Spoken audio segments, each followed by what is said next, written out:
The 10 lost tribes didn't simply disappear. They were systematically erased, not by myth, but by one of the most sophisticated empires the ancient world had ever seen. The evidence still exists today, carved into a 6.5-foot monument discovered in the ruins of ancient Nimrud. It's called the Black Obelisk of Shalmaneser III. This is the Exile Dossier, and today we're opening the file on the Black Obelisk. One carved panel may preserve the earliest surviving image of an Israelite king. But this isn't a portrait of victory. It's a picture of surrender. An Israelite ruler lies face down before the king of Assyria, not standing, not negotiating, prostrate in the dust. That single image opens one of history's darkest investigations. How do you erase an entire nation? The Assyrians weren't simply another ancient kingdom. They engineered fear into a weapon. Their royal inscriptions openly boast of flaying enemies, displaying severed heads, and impaling rebels outside conquered cities. The goal wasn't cruelty for its own sake, it was psychological warfare. If neighboring kingdoms surrendered before the army arrived, Assyria gained tribute without fighting another battle. The most successful empires don't merely conquer territory, they rewrite identity. Once a people forget who they are, they become far easier to govern. Assyria understood this before most empires had the vocabulary to name it. The Black Obelisk is our first forensic entry point. Its inscription identifies the kneeling ruler as Jehu, king of Israel, or in Assyrian terminology, the house of Omri. It records the tribute he delivered: gold, silver, royal vessels, scepters. This isn't a biblical writer looking back centuries later.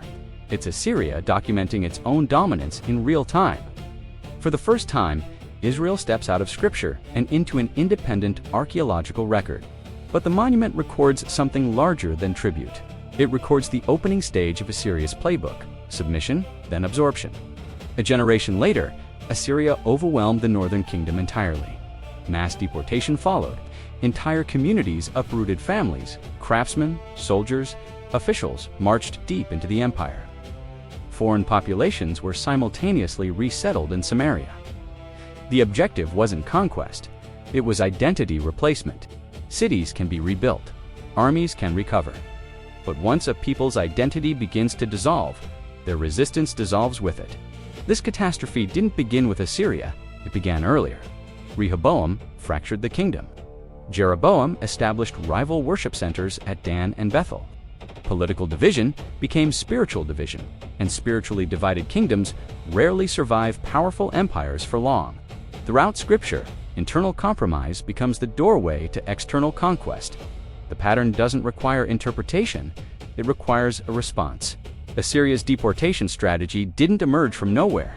It was the endpoint of a pattern that runs through the entire biblical record. The Exodus to Conquest Master Dossier traces that same forensic thread through an earlier chapter. The evidence, the sites, the record's most teachings leave out. The full case file is in the description. Assyria didn't destroy the northern kingdom by burning every city to the ground. It destroyed it by teaching a generation to forget where they came from. The exile didn't begin with a foreign army. It began when internal division made external conquest inevitable. Did Assyria's deportation policy permanently dissolve the identity of the 10 tribes? Or did identifiable Israelite communities survive far longer than the historical record suggests? The southern kingdom watched Israel's collapse in real time, and then repeated the pattern. Next, a handful of desperate military dispatches written during Jerusalem's final days. One of archaeology's most haunting eyewitness accounts. The Lachish letters are next. The next file is already being prepared.